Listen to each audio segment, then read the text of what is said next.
Je suis le docteur Grossin. Voilà, je suis à la retraite depuis quelques années et j'ai un parcours. Je suis d'abord et avant tout médecin généraliste.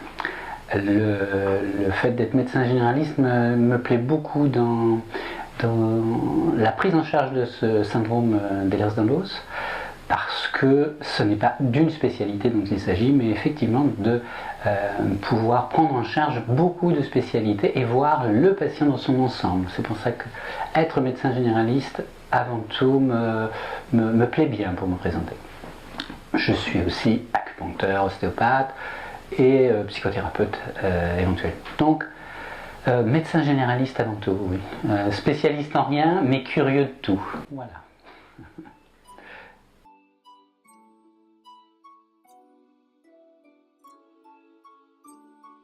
Je me suis intéressé au syndrome d'Ehlers-Danlos parce que je suis curieux. Justement, je disais curieux, curieux de tout.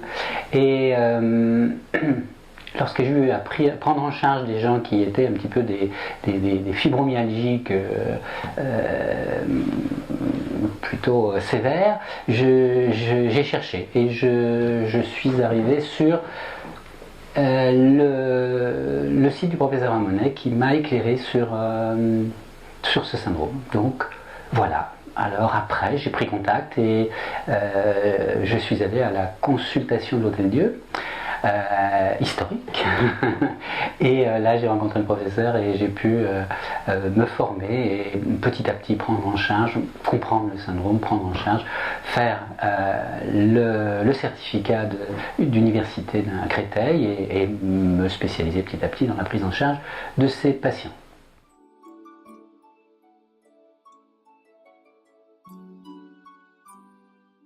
Ah,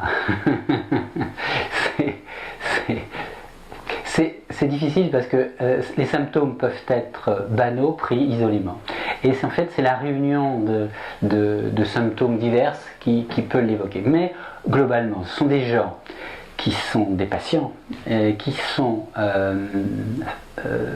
fatigués, qui sont douloureux, dont les douleurs sont chroniques mais changent un peu d'endroit, d'intensité au jour le jour, sont inconstantes.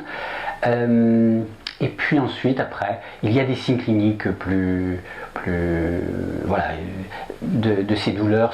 Il y a aussi des douleurs, des maux de tête, des douleurs digestives, des troubles de la respiration, des palpitations, des troubles de la proprioception, c'est-à-dire des gens qui sont maladroits, qui se cognent un petit peu partout.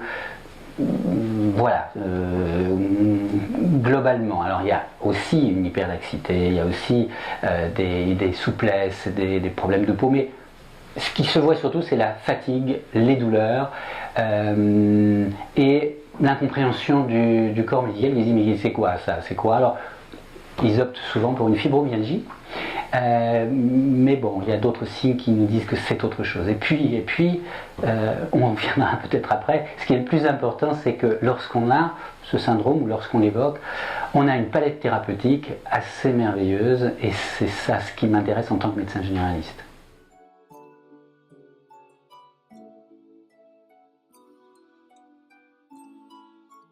Oui, il y a un frémissement, on va dire, pas une reconnaissance malheureusement, et ni des caisses, ni des caisses d'assurance maladie. Il y a un frémissement, mais globalement, les médecins ne connaissent pas assez le syndrome et peuvent, parce qu'ils ne le connaissent pas, le rejeter. Et ça, c'est difficile. Surtout pour les patients. Pour nous, on peut être traité de gourou encore aujourd'hui. C'est quoi ces zigotos qui trouvent ce syndrome? Mais c'est pour les patients beaucoup plus difficile d'avoir déjà à être malade, de pouvoir trouver une structure qui pourrait faire le diagnostic, d'avoir éventuellement un traitement, et puis de se le voir refusé par la caisse et leur médecin traitant, et éventuellement les spécialistes qui pourraient avoir ensuite dans leur consultation. Donc, c'est plus de la double peine, c'est pas de la triple peine, c'est de la sextuple peine que ces patients endurent. Donc voilà. Mais donc au niveau effectivement des collègues, des médecins, il y a un frémissement parce qu'on voit de temps en temps des médecins et des médecins généralistes, hein, entre autres, des MPR, certains rhumatos, mais timidement nous adresser en disant est-ce que ce ne serait pas un syndrome d'Ehlers-Danlos? C'est un frémissement, parce qu'avant il n'y en avait pas du tout pratiquement.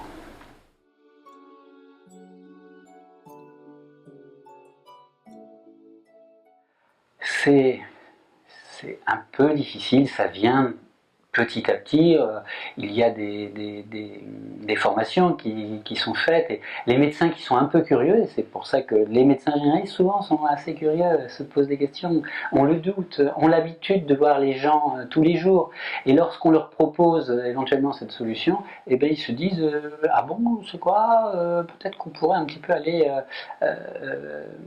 travailler cette question. Donc c'est presque plus un problème de médecin généraliste qu'un problème de spécialiste. Naturellement que les spécialistes qui devraient être formés sont les MPR, les spécialistes de la rééducation, et puis les rhumatos qui sont souvent mis en question et on leur demande leur avis. Et souvent ils sont mal formés, bien formés sur le syndrome d'Ehlers-Danlos vasculaire, mais qui est pas trop fréquent, heureusement, c'est un syndrome plus grave que le syndrome d'Ehlers-Danlos hypermobile, sauf que là, c'est le plus fréquent et qui n'est pas une maladie rare.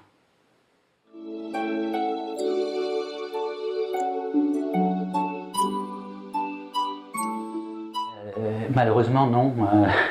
La prise en charge n'est pas suffisante.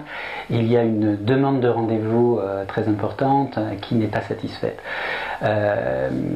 Lorsque les gens se dirigent vers les centres, et en particulier les centres de référence, les délais d'attente sont des délais de, je veux dire 2 mois, mais ça peut dépasser 1 année.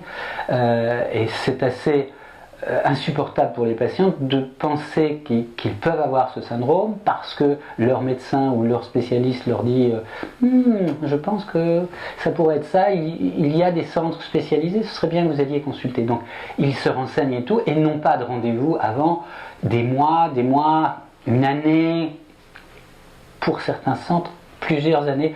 C'est assez insupportable d'être patient et d'être obligé d'avoir cette patience de plusieurs mois, voire plus d'1 année, ça sûrement.